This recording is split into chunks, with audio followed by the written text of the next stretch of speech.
Hey, good day YouTube. Welcome back to the channel. Today we're going to do our week 9 and 10 review of building up our preparedness plan for 3 to 7 day stock that we've discussed at the beginning of the year. We're going to look at what we've got the last 2 weeks and where we're at. Stay tuned.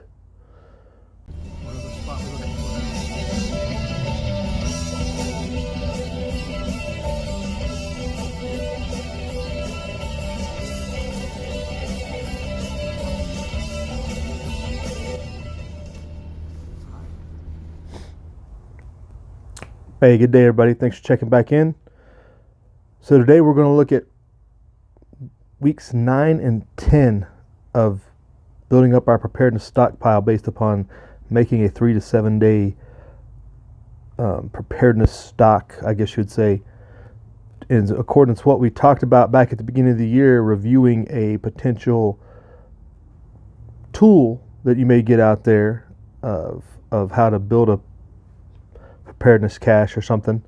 If you're new to the channel or you haven't seen that, we'll put the links in the cards up here, or they'll be at the end of the video with links on the screen there for you to go back and check out how we discussed that and how we reviewed breaking down something like that to meet your own needs and really determine what you need in your own areas, instead of getting a list to do preparedness and just going off of it without reviewing your own needs, and kind of wasting time and effort and money in that case, in many cases, and reviewing that and actual fine-tuning that to what you need. And that's what we've done here to build this list. We're now in our second iteration of our list here.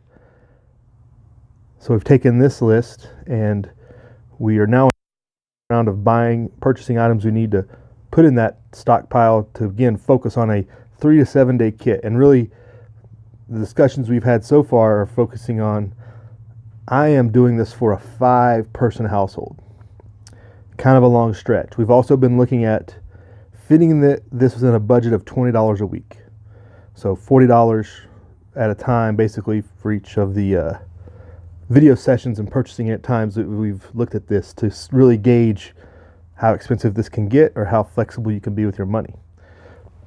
So let's take a look at what we got this time around. All right, so going through with our plan, following through with what we intended, and doubling down on what we did back at the first of the year, we've got peanut butter, canned goods, and an ace bandage. Fairly straightforward, fairly simple. Really, it was fortunate. Cans were 10 for $1, so they gave us $10. Peanut butter runs in at about almost $6. And then the ace bandage is like $4.99. So we're looking at about, what, $21 for what we had intended to buy. That would leave us with $19 or so if we're going off $20 a week to get the other needs that we may have identified previously, like water in particular, to stock up on, or I talk about hard candy and any other items that were on that initial list that we may need. You know, everything from more first aid items to more food or whatever.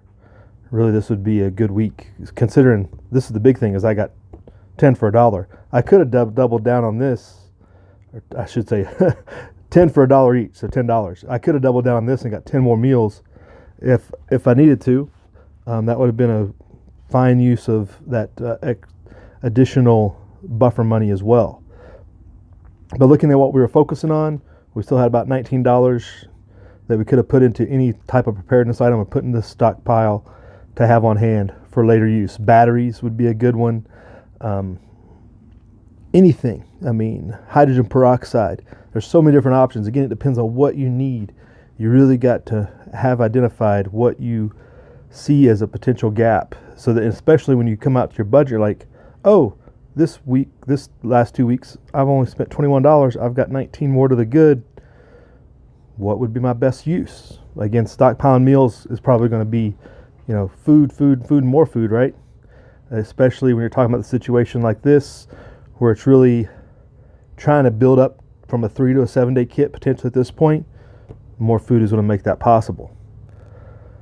So just kind of discussing that progression of developing that stockpile and a preparedness kit to be flexible and be functional with what you have available, and thinking about what items you would need to purchase should it come down to it, and you need to get this basic preparedness kit started at some point. Really evaluate what you need. If you go back to those videos, like I said, up in the cards or here at the end, check those out about the discussion of making that kit and discussing what your needs are and identifying your gaps and how you can go about doing that. So until next time, YouTube, live free.